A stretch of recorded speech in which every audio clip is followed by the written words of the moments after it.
Bien sûr, là, on parle du cinéma de l'imaginaire. C'est-à-dire des films qui vont très loin dans l'imaginaire, films de super-héros, science-fiction, fantastique, etc.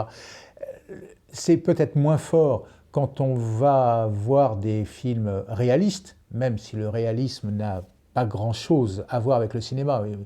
Ricardo Freda, que j'aime beaucoup, disait que le réalisme est la pire forme d'expression artistique. Mais même des cinéastes comme Truffaut ou Chabrol, pour reprendre les tenants de la nouvelle vague, donc cahiers du cinéma, se sont laissés aller. Ils ont fauté, on va dire, à faire des films oniriques ou à faire des films plus bizarres. Truffaut, c'est La Chambre verte. Chabrol, c'est Alice ou La dernière fugue, d'après une variation sur Alice au pays des merveilles et à travers le miroir.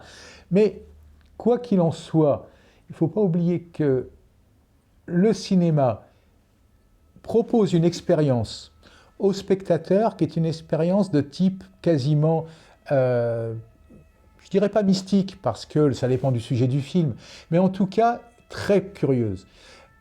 Au cinéma, par exemple, on fait déjà l'expérience de démultiplier l'espace.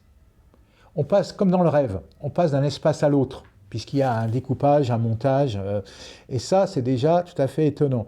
Ce qui est très drôle aussi, c'est que dans les expressions traditionnelles, en alchimie, quand on prend de la pierre philosophale et qu'on va la mettre dans un métal en fusion pour transformer, pour faire de l'or, d'après la légende, hein, bien sûr, cette opération-là s'appelle la projection. Moi, je trouve ça merveilleux, quoi. Comme je trouve merveilleux que les inventeurs du cinéma s'appellent les frères Lumière. Mais enfin, ça, c'est une autre histoire. Mais enfin, la coïncidence est extraordinaire, est quand même magnifique. Mais non seulement on va trouver des espaces disjoints, mais en plus, au cinéma, on n'est pas du tout passif.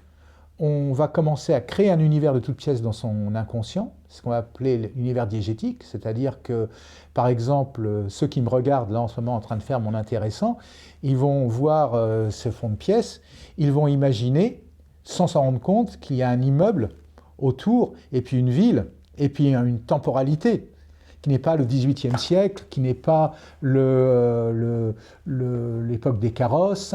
On est aujourd'hui et maintenant en ville, en tout cas dans un appartement. Donc on va créer, sans s'en rendre compte, tout un univers, l'univers diégétique, l'univers induit par ce que raconte le film, sans s'en rendre compte. Donc c'est une forme de création mentale. Et en plus de ça, au cinéma, sauf dans le cas des films tournés en un seul plan séquence, et ils sont tellement rares qu'on les signale comme étant en un seul plan, on fait l'expérience du temps parce qu'on a deux temps différents. Le temps du récit, le temps diégétique, et puis le temps de la projection, qui ne coïncident pas. Et on peut passer de l'un à l'autre sans difficulté. Ce que les grands mystiques, les grands penseurs de l'ésotérisme disent depuis des siècles et des siècles, le spectateur du cinéma le fait tous les jours. Et ça, c'est quand même assez... Alors, même si on fait un film réaliste, même si on fait un film qui ne veut pas être un film d'imaginaire, même si c'est du piala, même si c'est... eh ben, malgré tout, on va quand même faire une expérience assez curieuse où on va se projeter dans un univers, dans une autre temporalité, par un procédé qui est l'expérience cinématographique. Donc le symbole qu'on va recevoir vont moins fortement imprimer notre psyché, ça certainement, mais par contre l'expérience cinématographique du spectateur, elle est toujours la même. La première porte d'entrée, je ne le savais pas à l'époque quand j'ai vu, mais la première porte d'entrée, ça a été 2001 Odyssée de l'espace. Évidemment. Parce que dans 2001, ce qui est fascinant, c'est que c'est un film totalement abstrait, qui n'explicite rien, contrairement au roman d'Arthur C. Clarke, qui est beaucoup plus clair, beaucoup plus... Je l'ai lu bien plus tard. Hein, mais on comprend qu'on a quelque chose à comprendre. Par quelque chose de mystérieux, de voilé, qui est ce fameux monolithe, et puis d'événements qui ne sont pas expliqués. Pourquoi est-ce que l'ordinateur se révolte? Où est-ce que atterrit le Dave Bowman? Qu'est-ce que le monolithe? Rien n'est expliqué, et pourtant, on comprend que ce n'est pas arbitraire, qu'il y a un sens. et que du coup, le sens, c'est au spectateur, non pas forcément de le deviner, mais de le fabriquer, de le comprendre. Je l'ai compris bien plus tard, mais c'est la définition même de l'ésotérisme. C'est-à-dire, on présente une série de symboles, de discours obscurs, voilés, recouverts, et quand on est prêt à comprendre, on comprend. C'est le principe même du discours initiatique, du discours ésotérique. Donc ça, c'était la première porte d'entrée, vraiment fondamentale. Ça a été, 2001, j'ai dû le voir. Grosso modo, je vais le voir chaque fois qu'il passe en salle dans de bonnes conditions, je vais le revoir. C'est sans fin. Parce que, et je l'ai vu, je crois, je devais avoir 10 ou 11 ans dans le cinéma qui se trouvait en bas de cet immeuble d'où on nous parle en ce moment.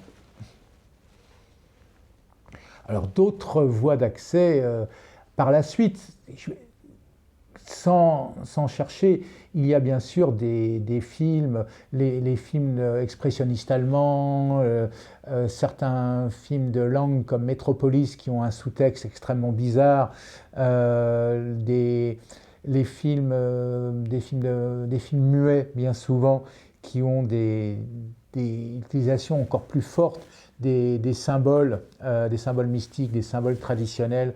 Mais encore une fois, quand je les ai vus la première fois, ça ne m'avait pas marqué, mais Dreyer, Borzégui, des cinéastes comme ça sont absolument passionnants par ce qu'ils montrent. Et puis ensuite, Jean Epstein.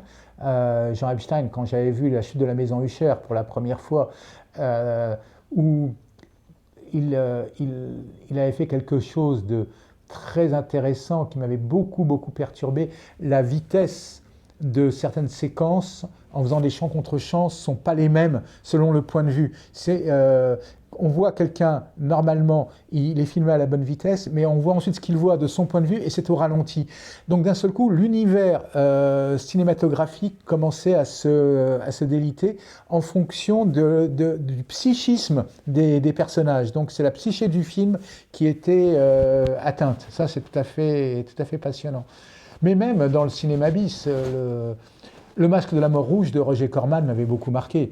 L'apparition de la mort rouge, alors que c'était un film sataniste, plus ou moins, avec Prospero qui voulait invoquer le diable.